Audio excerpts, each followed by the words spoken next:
nous allons célébrer une autre facette de ce que l'on nomme s'engager. Nous parlerons de l'engagement public de quelques-uns de nos donateurs récents qui se sont investis dans des causes sociétales, comme on dit de nos jours, la non-violence, la dignité des détenus en prison, l'égalité des droits des LGBT, les banlieues, le féminisme. L'exposition que nous inaugurons résume quelques-uns des axes de travail récents des archives municipales, parmi lesquels figure l'ouverture à la diversité des mémoires présentes sur le territoire de la ville de Lyon.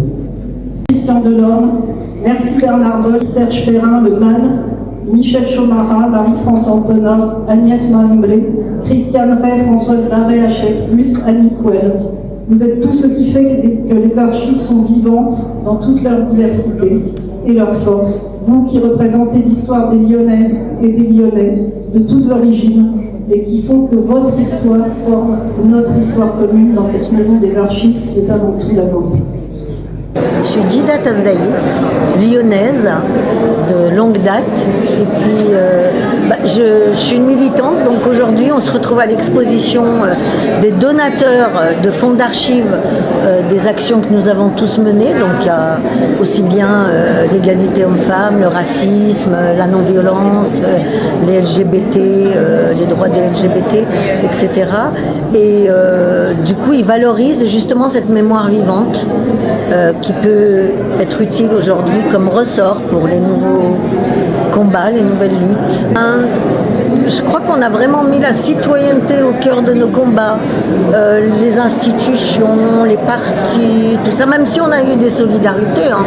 Par exemple, la CFDT nous prêtait son haut-parleur, l'imprimerie nous prêtait l'imprimerie pour faire nos 4 pages que vous avez dû voir là-bas, etc. Donc entre les personnes exposées, là, ces mémoires-là, il y a aussi la mémoire commune.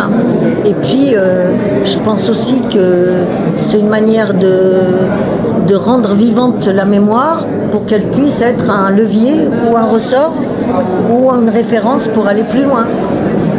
Alors je crois que tu as participé à la marche. Est-ce que tu peux nous en toucher quelques mots ? J'ai pas participé à la marche. J'ai attendu mes copains des Minguettes à Paris. Mais moi j'ai été très réticente parce que j'avais peur des instrumentalisations, des manipulations. Malheureusement l'histoire m'a donné raison. Malheureusement. Mais bon, ça a donné quand même un gros coup de projecteur sur les quartiers, les banlieues. Christian l'autre fois disait on est... Tu parles de Christian Delorme, hein ? Christian Delorme disait « j'ai ouvert les portes des banlieues ». Mais en fait, on a apporté de la lumière sur les problématiques des quartiers et évidemment, les combats sont encore à mener, oui. Aujourd'hui, est-ce que c'est pire ou mieux qu'avant ? Moi, j'ai envie de dire que nous, on se battait contre la réaction. C'est des réactionnaires. Et que maintenant, vous avez à vous battre contre une idéologie raciste. C'est un choix de civilisation. C'est beaucoup plus ardu et c'était violent dans les années 80 pour nous, mais aujourd'hui, c'est violent pour toute la société. Donc, voilà. Et disons qu'il faut nourrir la détermination. Parce que je crois que vos générations maintenant ne sont pas sorties de l'auberge, mais on sait bien que c'est des minorités actives qui vont changer le monde. C'est sûrement pas la géopolitique, etc. Et qu'est-ce que tu penses aujourd'hui de Bolloré, de Terrain, Ils se ressemblent tous, non ? Est-ce que c'est un danger pour toi ? C'est-à-dire que nous, on fait partie du peuple des exclus, donc on a l'habitude.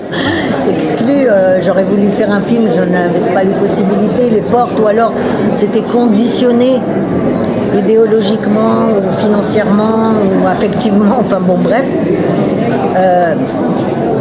Disons que c'est des bagarres dans un bocal de poisson, quoi. Puis il y a des carnassiers dedans, oui. Bolloré sûrement, ouais. Des gens quand même impitoyables, là. Ils ont l'argent, la puissance, le pouvoir, et je sais pas ce qui leur manque. Et je crois qu'ils ont encore... je pense qu'il leur manque le psychiatre, quoi.